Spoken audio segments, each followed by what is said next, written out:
was fire, came disparity. Heat and cold, life and death,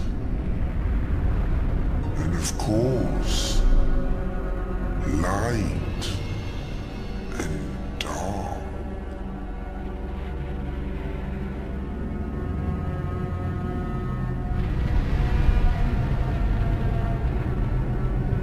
Then from the dark they came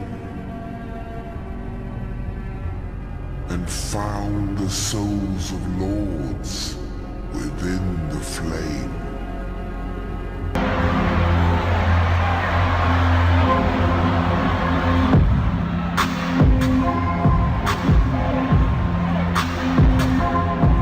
You ready? You ready, 6-up? Look, tell me how you really feel. Tell me how you really feel. I would ask you what's the deal, but y'all don't even got a deal. Top 5 motivated, and the whole city rate me, and I'm back inside the matrix, and I said that we were making each one. I knew my nigga from the basement. You said I let him on the way shit. You didn't really put some J's in.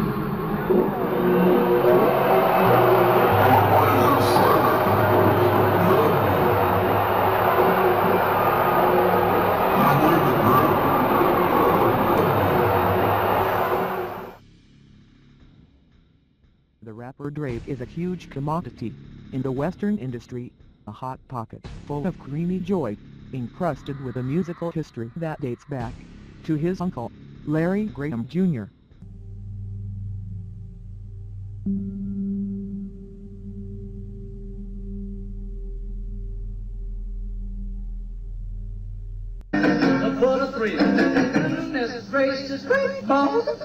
Jerry Lee Lewis was the only rock star in the 1950s besides that of Little Richard, who threatened to knock Elvis Presley as the king of rock and roll off of his throne. Jerry Lee Lewis, like Little Richard and Elvis Presley, acknowledged that he was being used by spirit beings. Lewis was keenly aware that Satan was using him to lead his fans to hell. In fact, we have actual audio recordings of Lewis arguing with Sam Phillips during the recording sessions for Great Balls of Fire at Sun Studios, where Elvis Presley also recorded. How can the devil save souls? What are you talking about? Man, the devil is this. Then hell is in Christ. No, it ain't what you believe. This is what is written in the Bible. Well, wait a minute. No. It ain't what you believe, it's just what I say. If it's not what you believe, then how do you interpret the Bible? A-E-L-L. In a bizarre exchange, Jerry Lee Lewis confessed to Sam Phillips that he was possessed by the devil and on his way to hell. Several years later, Lewis continues to maintain that it's a fact that he's on his way to hell, and he states that it worries me. Lewis states of his fear of going to hell because of his continued service to Satan that, quote, I live with it every minute of every day of my life. A lot of times he feels like he's working for the wrong side, you know, that he's playing the devil's music. Now channeling that legacy in a pitch-corrected, hip-hop slinging, emotional control issue persona, Drake has risen, not only in the highest ranks of the entertainment industry, but in prestigious levels, up the social ladder of the rich. With a reported net worth of $150 million, Drake is a big player. And in celebrations of his own personal success, Drake notoriously praises his brand, OBO, as the mascot of everything Drake. But this was the night right here, man. Is it I'm over? talking to no.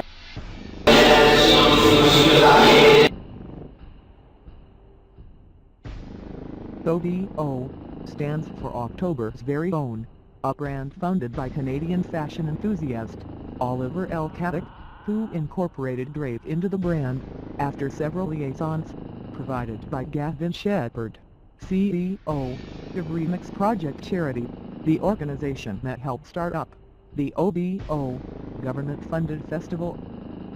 After becoming partners in crime, the OBO gang was born, and Drake decided that what better to represent the OBO brand would be a bird an owl. And so the random yet strange owl animal became OVO. But long before the owl became the OVO brand mascot, the owl was at first adorned ritualistically by Drake, in such idolatry behavior, to what can be described as a madman's obsession with occult symbolic owl, from owl necklaces to giant owl stage screens. Drake is a man in love with the owl. But more specifically, his love and deliberate choice of the 11th century Egyptian hieroglyphic for the letter M, a symbol which is used by the infamous American private gentlemen's club, the Bohemian Grove, in California, USA. When the conspiracy king, Alex Jones, exposed the club, a storm of stories revealed homosexual happenings between presidents, distinguished businessmen and politicians, with little kids, ranging down to 5-year-old children. It's that the elite, again, the so-called establishment kings, those that know best, the visions of the anointed ones, are obsessed with the occult.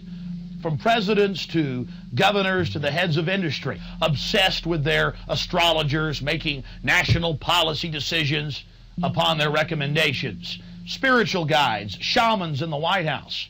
My friends, it gets far worse than that. You see, for over 120 plus years in Northern California, in Sonoma County, on a 2,700-acre secluded redwood grove, leaders from around the world, prime ministers, chancellors, presidents, governors, again, the heads of industry, banking, academia, the media, Hollywood, travel there to engage in bizarre, ancient Canaanite, Luciferian, Babylon mystery religion ceremonies. And that these stories have been coming out that they worship some 45-foot stone owl god. And then I began to read some of the documentation on this Moloch character of the Old Testament, mentioned many times in Leviticus. That's in the Bible. Why are world leaders traveling to the middle of nowhere to worship this thing? Well, I had to check it out for myself. Stories of gruesome behavior by men that seem to have all been conspired by the club's bizarre, ceremonial prop show from hell, where members dressed in capes would chant around the giant owl, and in effigy would burn an offering of the little child to the owl. The owl is in his leafy temple. Let all within the grove be reverent before him. Lift up your head. Gather, ye forest folk, and cast your spell over these mortals. Touch their world-blind. As vanished Babylon and goodly Tyre, so shall they also vanish and walk, rend the stones of Babylon. Bring fire!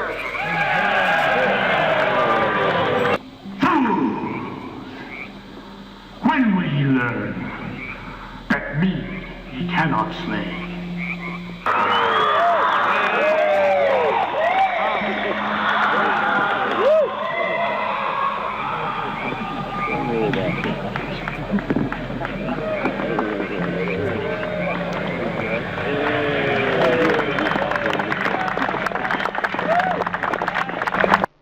Then, out came the high priest, who went through all his incantations about the dead, who is dead, at the growth in the past, may their spirits be conjured, and brought back there, by the great owl. He praised the owl for about 20 minutes. So, the priest talked about goodly Tyre and Babylon. Well, there is only one great owl of Babylon. Alex Jones. Relations babies, being offered to giant owls, in human encyclopedias, can be found in the Christian Bible, where Moloch worship was practiced by the Canaanites, Phoenicians, and surrounding cultures in North Africa and the Levant. A god worshipped by the Phoenicians and Canaanites, Moloch had associations with a particular kind of propitiatory child sacrifice by parents. And in this boys' club, they do this quote-unquote mock sacrifice of a child to this giant stone owl. Sounds weird, right? It makes sense when you understand that the Illuminati are nothing but Satanist pagan types that get together and channel energy to this dark force. So I find it odd that Drake is obsessed with this owl. He has this record label called OVO that's supposed to be an owl with the two eyes and the beak in the middle. All of his stuff has the owl artwork. That last layer I want to talk about is the pagan sacrifice rituals every year that are held. It's called Beltane, or May Day. What it is this time period that starts in mid-April, which is when these temples are supposed to be built in New York City and London, and it culminates May 1st with the actual celebration of Beltane. Now traditionally, what it consisted of was 13 days of blood sacrifices through fire to Moloch, or Baal, or Nimrod, or Saturn, or whatever you want to call this deity. And these pagans used to sacrifice kids in the fires that are now called Baal fires or Baal fires. And historically, there are several tragic events that have happened that included blood sacrifices and fire. And it's all about to do with this valley of Gehenna they talked about in the Bible, where they would take blood sacrifices to Moloch. And this all starts with this pagan sacrifice holiday of Beltane. I don't know about you, but there's so many layers to this. But you can see certain connections constantly. We got Moloch, child sacrifice, Saturn, Kronos, and the hip-hop. You shall not give any of your children to offer them to Moloch, and so profane the name of your God. I am the Lord. Leviticus 18, verse 21, Christian Bible. Moloch's appearance has been described throughout history as a bull-like deity, and most particularly with the Canaanites, who would craft an idol with a bull's head on a human torso, with holes in the belly. Similar worship of the bull can also be seen when the biblical character Moses was given the 10 commandments by his God. Moses then came down from Mount Sinai and abolished the worship of the golden calf by his fellow Israelites. According to the Bible, Moses' brother, Aaron, made up a god, and it was to be the golden calf, if taken in the context of gods and sorcery. Then, Aaron used magic to conceive the deity, and this knowledge could be explained by his royal Egyptian upbringing, where the worship of bulls is extremely popular.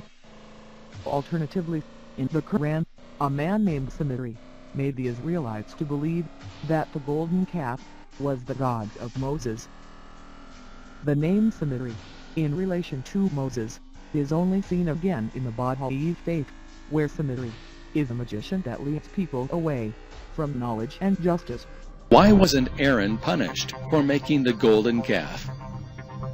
When Aaron built the golden calf for the Israelites to worship in Exodus chapter 32, much judgment came upon the people.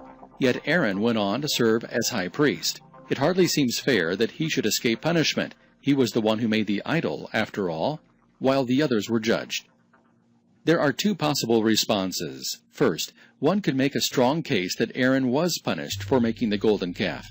Though he was not punished at that exact time, he would later die in the wilderness and would never enter the promised land. Aaron also endured the loss of 2 of his adult sons in a judgment from God. Aaron's time after the golden calf incident included many difficulties that could be seen as a punishment.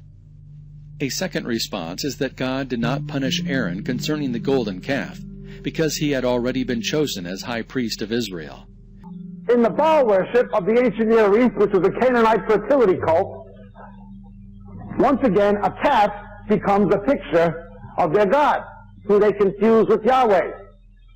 The priests of Baal did not begin worshiping this Canaanite Baal. Let me give you a brief lesson in the Hebrew language. The Hebrew word for husband is Baal. Yahweh was to be Israel's true Baal. The true Baal of heaven, Baal Hashemayim, was Yahweh. But the priests of Baal, under the influences of Jezebel, who's a picture of the spirit of false religion in Revelation, begin worshiping the true God in an unbiblical way. You begin to worship the true God in an unbiblical way. That's how Baal worship began. They didn't begin worshiping a foreign Baal, they began worshiping the true one, Yahweh. But instead of worshiping him on Mount Zion in Jerusalem, where God ordained, they began worshiping him, rather, in what we call in Hebrew, Bein Mot, high places. Could the same golden calf god, Moloch, be the Baal of today? The Bohemian Club Hellraisers, from California, identified their idol to be of Babylonian roots, referring to history's Babylonian Empire. During Egypt's 18th dynasty, Pharaoh Thutmose III ruled the Babylonian Empire was under the reign of the Pharaoh's god, which was Amun. History depicts biblical Moses to be this 18th dynasty's sixth pharaoh, and it is during this time that this calf deity came in the form of Moloch, and even by some Egyptian sects, as Apis bull. The story begins with the Egyptian pharaoh ordering the deaths of all Hebrew baby boys. The Hebrew mother of baby Moses tries to save him by hiding him in the bulrushes on the Nile River. When baby Moses is found by the princess daughter of the Egyptian pharaoh, the princess decides to raise him as her own son.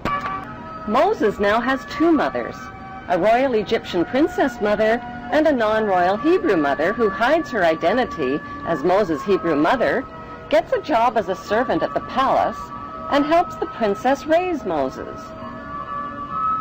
Why did the Bible omit the historical names of the Pharaoh's princess daughter and the Pharaoh? Their historical identities can be found by comparing the dates and events of the Bible story with factual Egyptian history. All dates followed by the letters BC count backwards to 0, which is the beginning of today's Christian calendar. Bible researchers have calculated the birth of Moses at around 1520 BC. The ruling pharaoh of Egypt at that time was Thutmose I, and his princess daughter was Hatshepsut. Egyptian history verifies that Princess Hatshepsut married her brother named Pharaoh Thutmose II. But when Hatshepsut couldn't produce a male heir to the throne, her brother husband chose a non-royal mistress named Isis to produce a male heir and named their son Thutmose III. Hatshepsut raised the boy as her own son, even though Isis was his real birth mother. The Bible story of Moses closely matches the factual Egyptian story of Thutmose III. Even the names Moses and Thutmose are almost identical.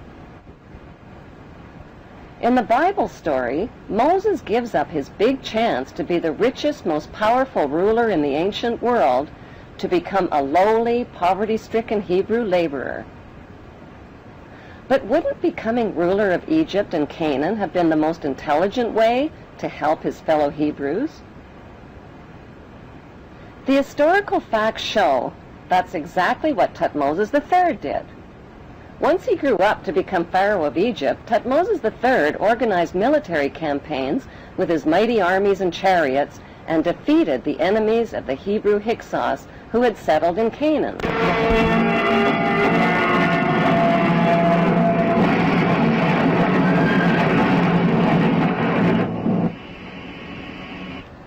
After his famous battle of Megiddo in Canaan in 1479 BC, Thutmose installed district governors in garrison cities throughout Canaan. Did Thutmose choose his district governors from the 12 Hebrew tribes named in the Bible?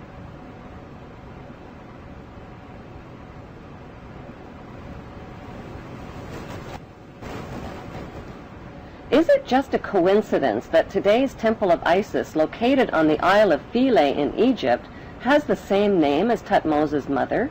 We see similar patterns of the abolition of bull worship in the 11th dynasty, where the Egyptian god, Marduk, was replaced by Amun. The god, Marduk, sometimes depicted with a hawk's head, or a man with a bull's head, was described as a solar war god that would manifest as a raging white bull with a black face. The Raging Bulls was the name given, among the top generals, of the 11th Mentuhotep dynasty. This Egyptian god, Marduk, is represented by the Egyptian hieroglyphic for M, which is, of course, the owl. It should be noted here that rapper Drake was once sued by a jeweler named Michael Raphael, who filed a lawsuit claiming OVO was knocking off replicas of a diamond-studded gold owl that he created for them. However, OVO's defense was that the symbol is based on an ancient Egyptian hieroglyph, asking the judge to drop the case. This not only showed Drake's awareness of his choice of owl, but revealing his mad obsession for an owl is in fact a symbol for the great golden solar bull cow. The jeweler Baden Incorporated, owned by designer Michael Raphael, filed a lawsuit claiming Drizzy hired the company to make a custom diamond-studded platinum owl pendant back in January and pay $49,204. TMZ. The names of Egyptian gods have always gone through name changes throughout time, but their abbreviations, meanings and behaviors have always helped observers to point back to their origins, and the names Moloch, Moloch, Marduk, Mentu sound and look very familiar, not to mention their representations by the Egyptian owl and the bull. Could this ancient bull be the source of Drake's success?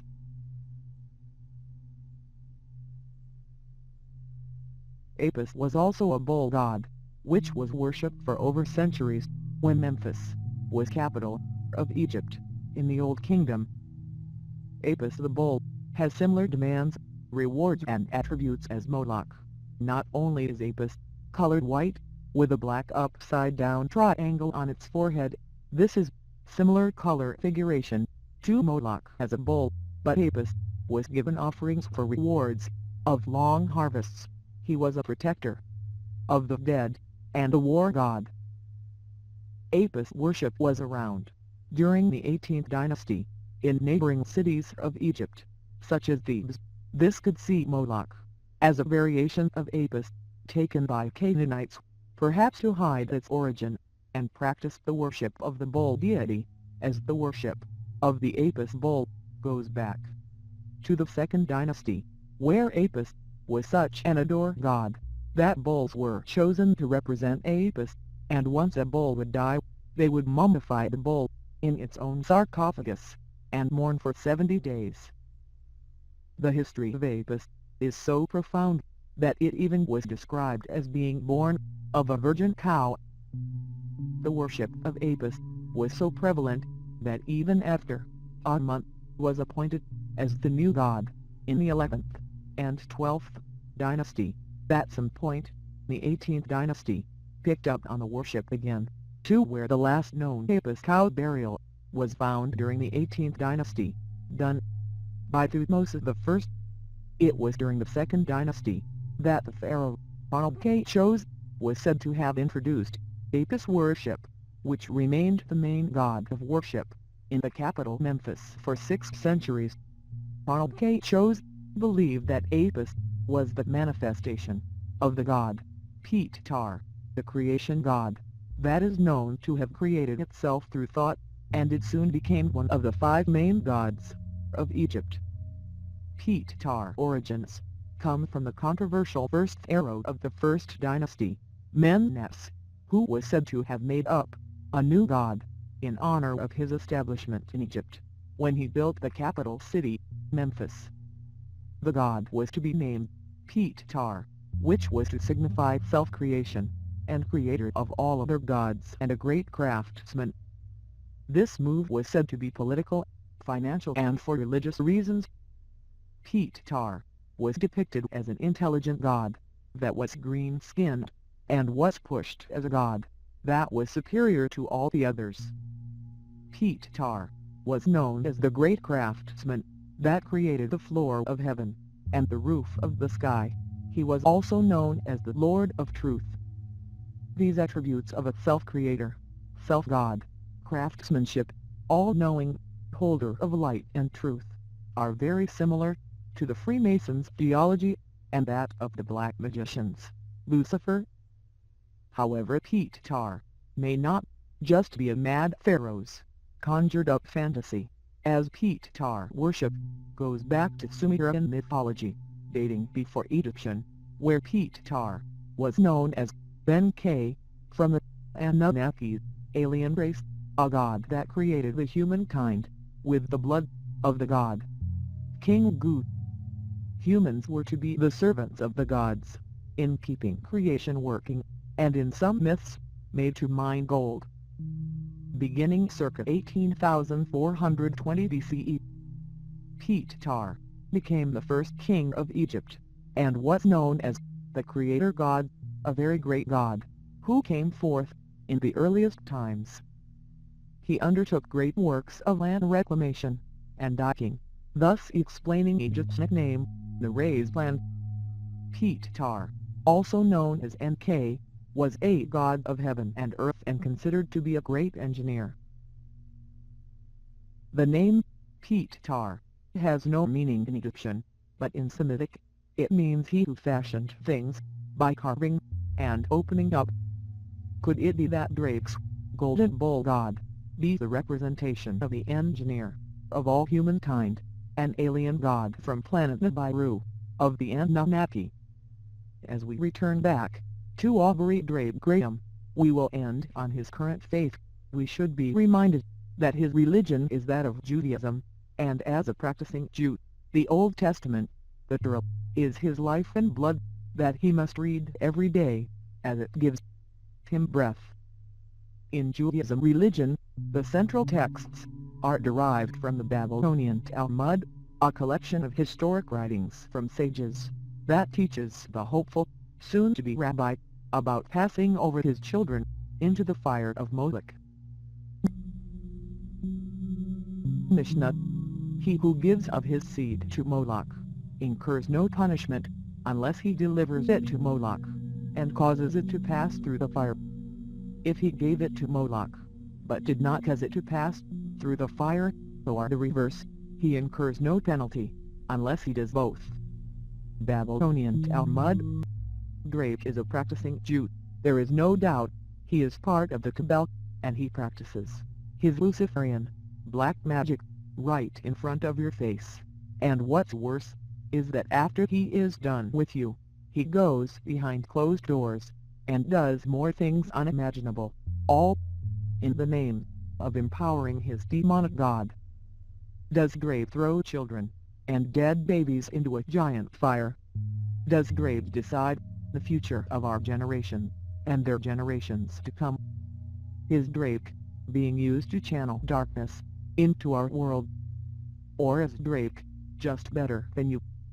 You ask this whilst he praises his great Egyptian god Baal in return for material riches, bad bitches and power in the great mystical unknown.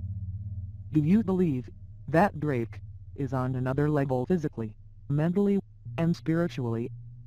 He has chosen his path through the knowledge, experience and history that has been brought to him. Thus his perception of reality is reflected in the life he lives and choices he makes. One aspect of his life that he chooses is to influence you, a demonic king, and through Drake, he has given his demonic lord Baal over 27 million Instagram users, 35 million Facebook likes, not to mention his album sales. This is over the size of Canada. What does Drake's demonic king Baal want?